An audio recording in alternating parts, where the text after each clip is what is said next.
Book of 2 Samuel.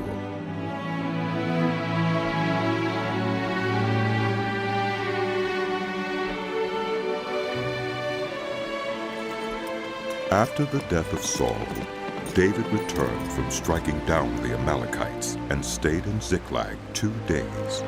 On the 3rd day, a man arrived from Saul's camp with his clothes torn and dust on his head. When he came to David, he fell to the ground to pay him honor. "Where have you come from?" David asked him. He answered, "I have escaped from the Israelite camp." "What happened?" David asked. "Tell me." "The men fled from the battle. He replied. Many of them fell and died, and Saul and his son Jonathan are dead." Then David said to the young man who brought him the report, "How do you know that Saul and his son Jonathan are dead?" "I happened to be on Mount Gilboa, the young man said. and there was Saul, leaning on his spear, with the chariots and their drivers in hot pursuit. When he turned around and saw me, he called out to me, and I said, 'What can I do?'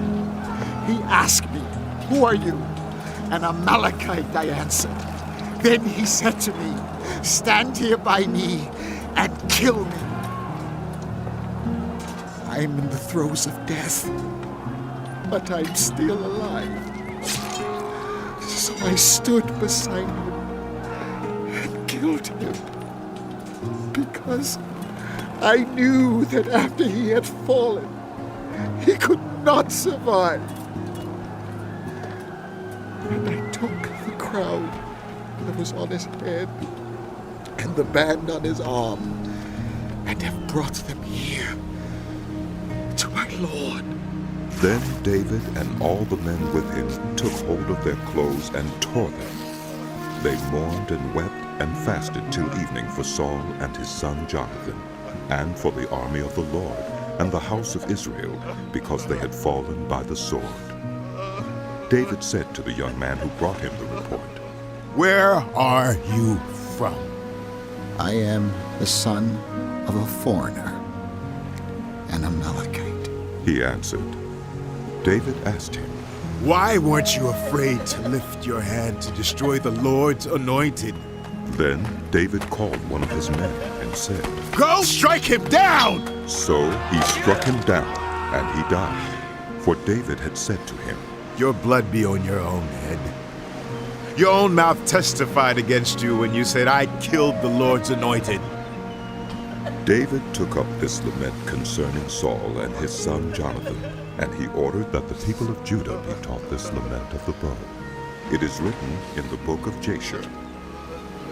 "A gazelle lies slain on your heights, Israel. How the mighty have fallen. Tell it not in Gath, proclaim it not in the streets of Ashkelon, lest the daughters of the Philistines be glad, lest the daughters of the uncircumcised rejoice. Mountains of Gilboa, may you have neither dew nor rain, may no showers fall on your terraced fields. For there the shield of the mighty was despised, the shield of Saul, no longer rubbed with oil. From the blood of the slain, from the flesh of the mighty, the bow of Jonathan did not turn back. The sword of Saul did not return unsatisfied. Saul and Jonathan, in life they were loved and admired, and in death they were not parted. They were swifter than eagles, they were stronger than lions. Daughters of Israel, weep for Saul, who clothed you in scarlet and finery, who adorned your garments with ornaments of gold. How the mighty have fallen in battle. Jonathan lies slain on your heights. I grieve for you, Jonathan, my brother. You were very dear to me. Your love for me was wonderful, more wonderful than that of women. How the mighty have fallen. The weapons of war have perished.